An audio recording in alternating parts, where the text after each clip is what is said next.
Thanks for listening to and subscribing to the Inside Deschutes County podcast. Wherever you might be and however you might be listening, thanks for making us a part of your day. Be sure to catch us wherever you listen to your podcasts.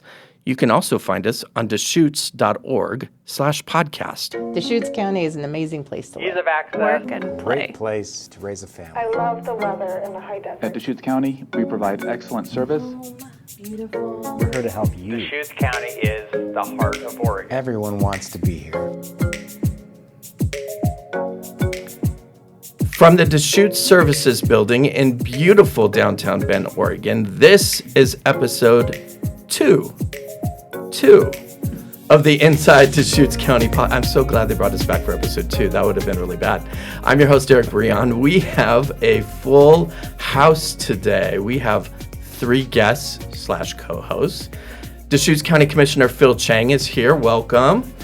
Thanks, Eric. It's great to be here with 3 awesome county staffers today. I love it. County Forester Kevin Moriarty, welcome. You're kind of new to the county, too. Yeah, pretty new myself. Started in November. Welcome. Glad you're here. Thanks for joining us on the podcast. And Sarah Worthington from Health Services. And I always forget your title.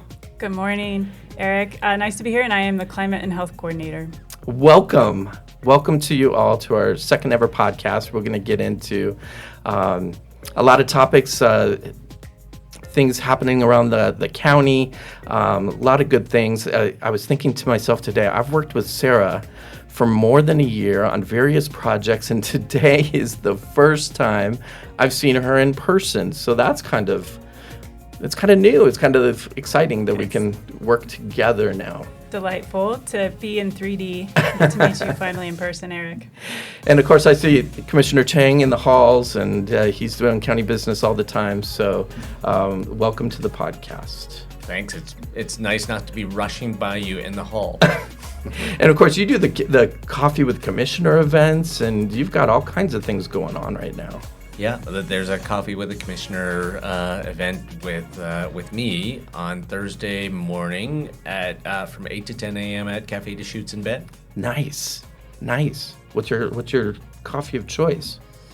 I actually don't drink coffee. What? I'll get myself. Wow. I'll get myself a cup of tea, and I will be excited to talk with constituents about anything that's on their mind, their hopes and concerns about the beautiful community that we live in.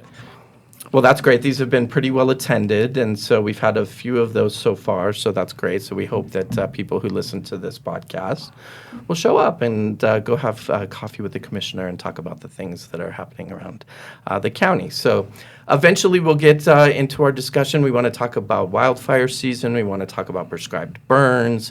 We'll talk about smoke and the impact on health, and I know that's an important issue for all of you. That's why we're here. But we have some other headlines that we want to get to, and there's a lot of things happening around the county. So we'll start getting into some of those with the May 16th special district election, just over a month away. So are you guys all? Everybody's all ready. Yeah, you guys are registered. For sure, registered. That was a really dumb question.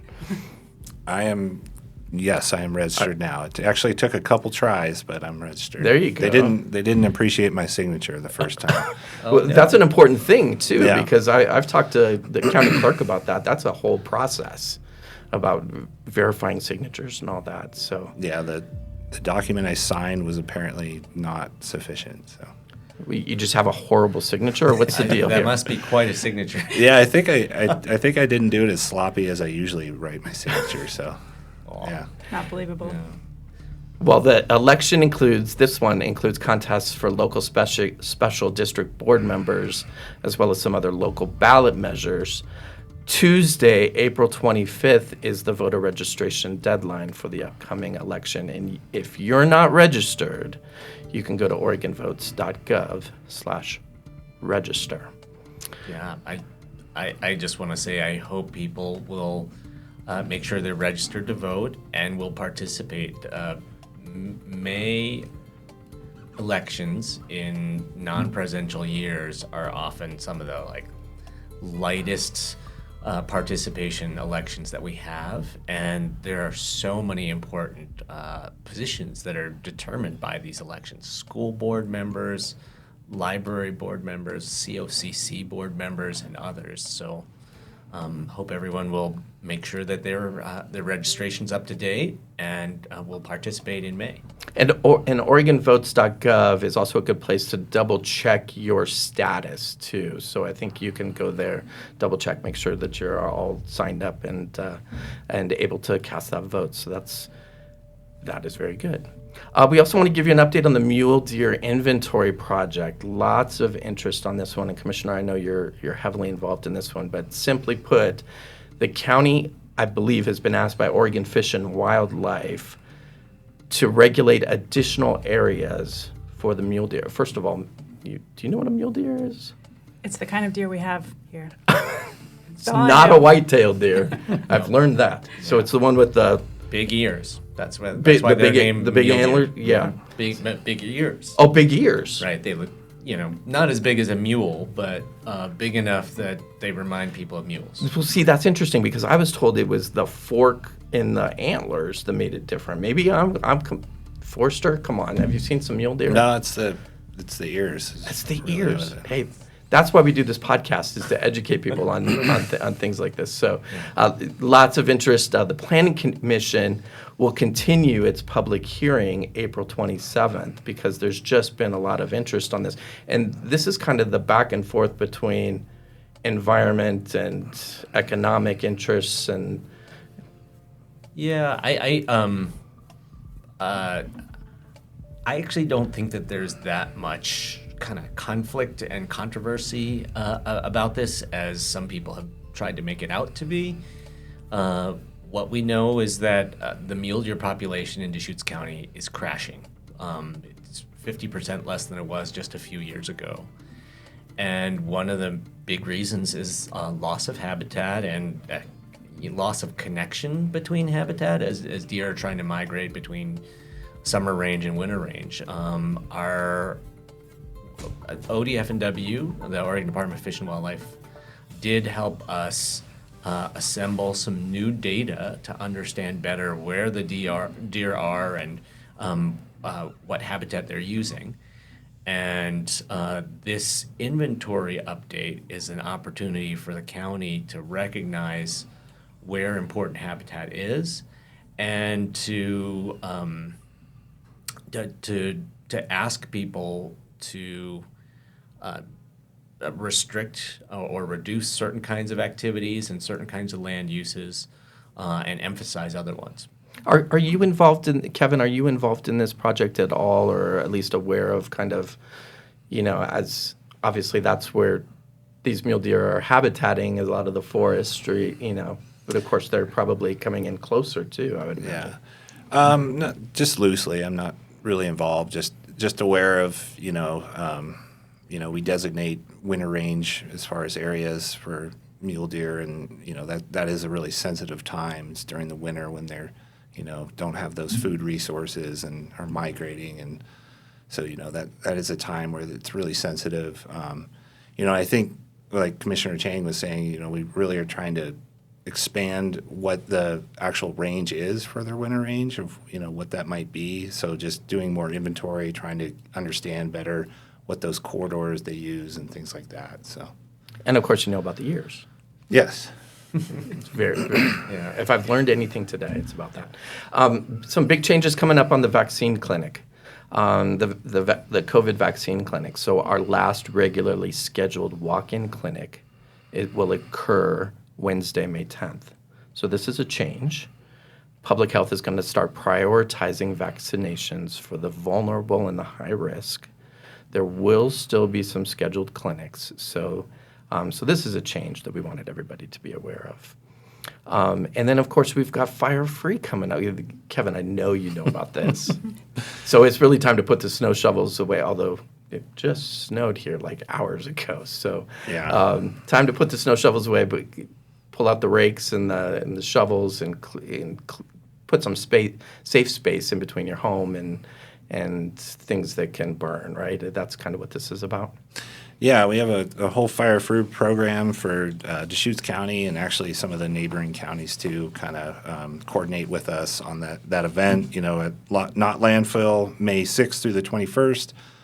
You're able to drop off your yard debris free of charge.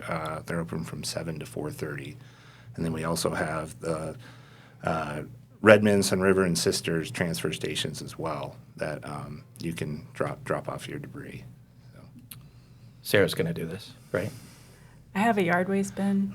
It's You've been fire doing free it- every week at my house. Fire free every week. You do it all year round. Yes. There you go.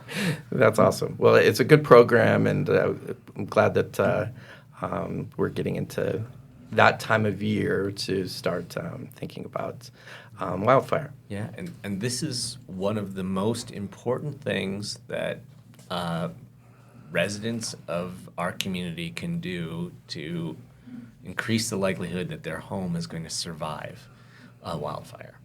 Just reducing those fuels around your house. And I haven't been here a resident for very long, but this has been an issue. I mean, there were big wildfires out in the Sisters area, I think, not too long ago, a couple years ago, maybe. I can't recall specifically. I wasn't here, but this is a good program to help with keep people's homes safe. Early on when I moved to this community, there was a decade where there was a subdivision in Sisters area that was evacuated 1 out of every 2 years. So and you go back in time to the 1990s, and we lost. Kevin might know how many homes we lost in 40 the structures. Yeah. in the Aubrey Hall and the Skeldon fires. Aubrey Hall and So- Skeldon, yeah. So very important, fire free. Again, those dates, Not Landfill, Saturday, May 6th through Sunday, May 21st. In Redmond, starts June 3rd to June 17th. And there are other ones. You can go to the Project Wildfire website. You can go to Deschutes.org. And, of course, we'll keep you updated on our social media platforms, those kinds of things as to where you can take part. And, again, for free, folks. This is for free. So please take advantage. Well, this is a perfect segue into our larger conversation about wildfire season. It's spring, and that means we're approaching the time of year where the wildfires do come up. I know this is a passionate topic for all of you, and before the wildfire season gets here, usually July, August, for the most part, kind of kicks into full gear. Yeah, for Central Oregon, I think July, early July. It depends on the weather, but that's when you'll really start seeing a lot of wildfires on the landscape. And before that, we have prescribed burns, and last year they were paused, if I remember that correctly. So we might see more this year. Is that correct, Kevin? Yeah, the U.S. Forest Service has a lot of prescribed burning planned this spring. They have this Central Oregon prescribed fire training exchange going on. It actually starts next week. A whole bunch of folks from all over the United States and a couple of folks from outside the country are going to come and learn and burn together and be part of this program that kind of took a pause itself during COVID. And this is the first year it's came back. So I think we're all really excited to see that. It's a great opportunity for folks from different organizations and agencies to work together and all different levels of experience. So people have never even dragged a drip torch to seasoned, fire practitioners are all working together. So I moved here from the city, and prescribed fire is a new thing to me. Just on the most basic of levels, can you explain kind of the purpose of prescribed fires and how it works? And some people might be like, why are you out there purposefully setting things on fire? Well, if you think of our forests historically, especially in Central Oregon, they were fire adapted. And when I say that, it means that they co-evolved with fire on the landscape. And so a lot of these species, like ponderosa pine in particular, are very adapted to wildfire, I should say. prescribed fire is about as close as we can come to mimicking that natural fire cycle. There's different ways to do prescribed fire. The season coming up, the spring, is a lot of underburning, which is a lot of putting fire on the ground at a really low, intense level where you're just kind of cleaning up a lot of the vegetation and brush and extra decadent matter on the ground, and it really helps recycle some of those nutrients. And it's really good for the forest. It really, fits that natural process, and it also helps reduce those fuels, which is the big issue, for residents is that fire fuels issue. So it has a lot of benefits to do prescribed fire. And we're talking probably soon, right? End of April, May? I mean, yeah, I think typically they start late April. This year, though, we've just had a lot of moisture, a lot of snowpack, so things might start a little bit later because they try and meet a certain prescription where your vegetation has a certain dryness to it, and so once it gets into that prescription, you're able to burn it. But if it's too wet, it just won't work as effectively. So it's kind of what they call like the prescribed fire window or weather window that they're waiting for. and that, of course, means smoke. So we're going to start seeing some smoke wander up into the air when these start happening. And Sarah, this is Yes, this, where this there's is fire, important. there is smoke. And where there is smoke, there is concern about health impacts. So that's kind of where I come in. And my role as climate and health coordinator is fairly new. I've been in this position now for a year. And, really the goal of the work is to increase our community's resilience to those types of health effects, such as smoke from wildfires, which we've all experienced many years of long periods of high-intensity smoke that is very detrimental to health. In the case of prescribed fire, we see that as a known risk in terms of accepting some smoke in our community as a trade-off for long-term forest health and resilience to wildfire ultimately. And Commissioner, this is an important issue for you. How come? Well, as Kevin and Sarah are getting at,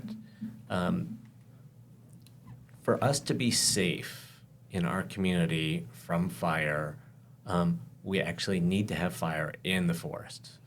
This is a fire-adapted ecosystem that has had tons and tons of fuel build up over many decades when we've tried to keep fire out of it. So the way to get rid of that fuel is through prescribed fire, and prescribed fire produces smoke. It's not nearly as intense or as persistent over many weeks as the smoke from a severe wildfire, but it is an impact. So it's sort of like we have to all ask ourselves, do you want your fire now during a controlled period, or do you want your fire later in the form of a high severity, unplanned, uncontrolled wildfire? And if we want our fire now so that we don't have the high severity wildfire later, it means we have to put up with some smoke. So that's how I get interested in these issues. We need to get rid of the fuel, so we need prescribed fire, so we need to tolerate some smoke. And the fact that we didn't have the prescribed fires last year, it seems like we dodged maybe a bullet because we had fire, but it wasn't like a big, massive fire. Are you hopeful that being able to do the prescribed burns this year will help us kind of dodge maybe another bullet of having another massive fire with potentially, greater impacts? I think some of those prescribed fires will help to some extent, but you got to think of it in terms of scale.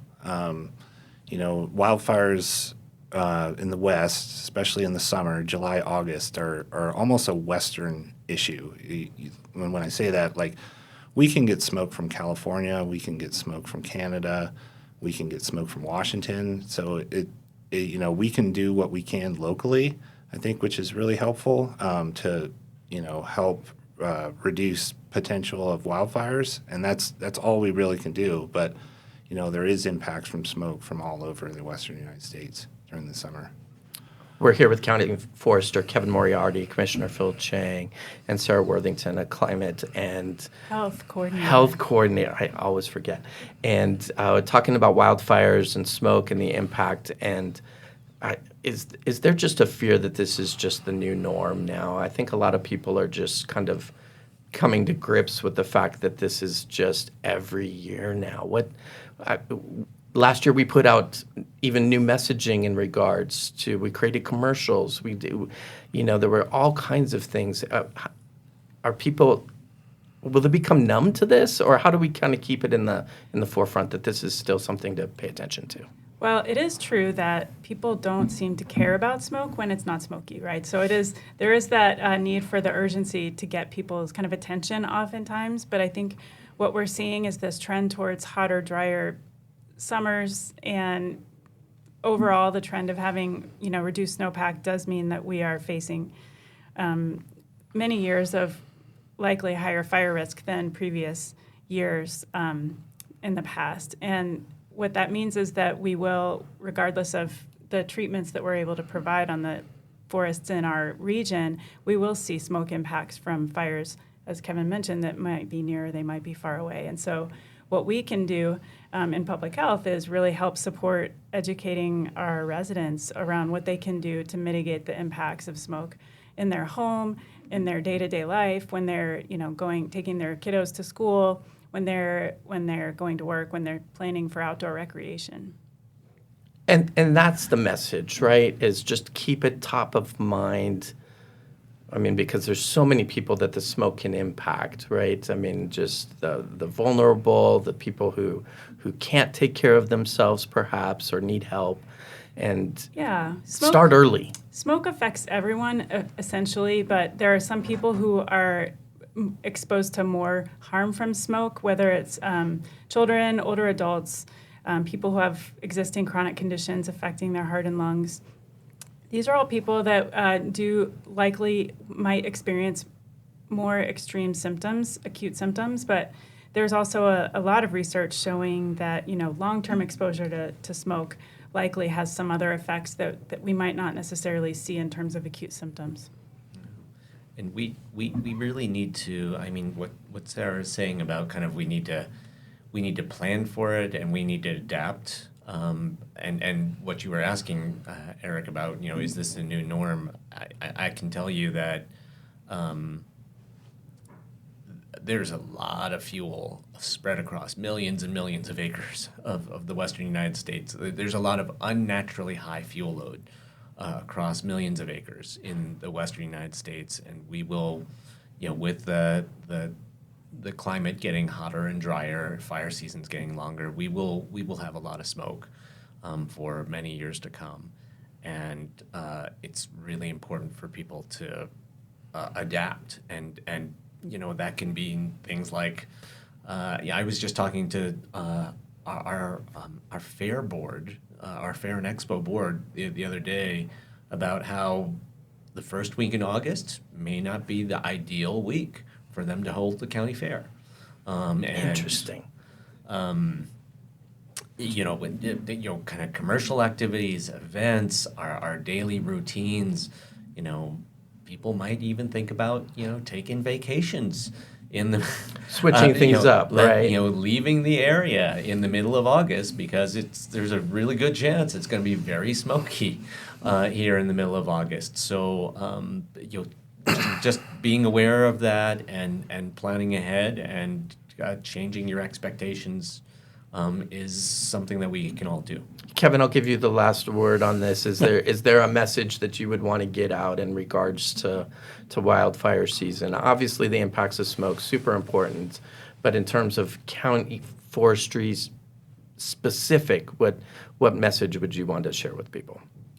It's just being prepared for wildfire season, I think is really important. That's why we have the fire-free days. That's why we really promote, defensible space for homeowners, because that means a lot. We can't really reduce our wildfires, at least in the immediate future. You know, we're going to have big wildfires on the landscape, but we can do certain things, and one of those is defensible space around your homes, prescribed fire on our local landscapes, really trying to treat those fuels so we can at least, you know, be ready for local fires. And then just understanding, like Commissioner Chang was saying, that there will be smoke in the future, and just adapting to that, understanding there is a difference between wildfire smoke and prescribed fire smoke. Prescribed fire smoke is just not even on the scale of wildfire smoke. So, yeah. Lots more to come on this issue. We'll have to do another podcast to talk about this probably when we get more into the smoke and wildfire season. But we wanted people to be prepared. So we're just really thankful for all three of you to join us on this topic and the other topics of things going on around the county. Next month, we're going to get down and dirty and talk landfill. So we're going to talk about the landfill siting process with Chad Santola and Tim Brantnell, and they'll be here. And so I'm excited to talk about that because that has a big impact as well. So if you have a question about this podcast or ideas for future podcasts, you can email us at info@deschutes.org. And remember to subscribe. Have you all subscribed? We've got to get the subscriptions going on. Subscribe, rate, review. So just remember that wherever you listen to your podcast, search Deschutes County and we will show up. Until next time, be safe out there.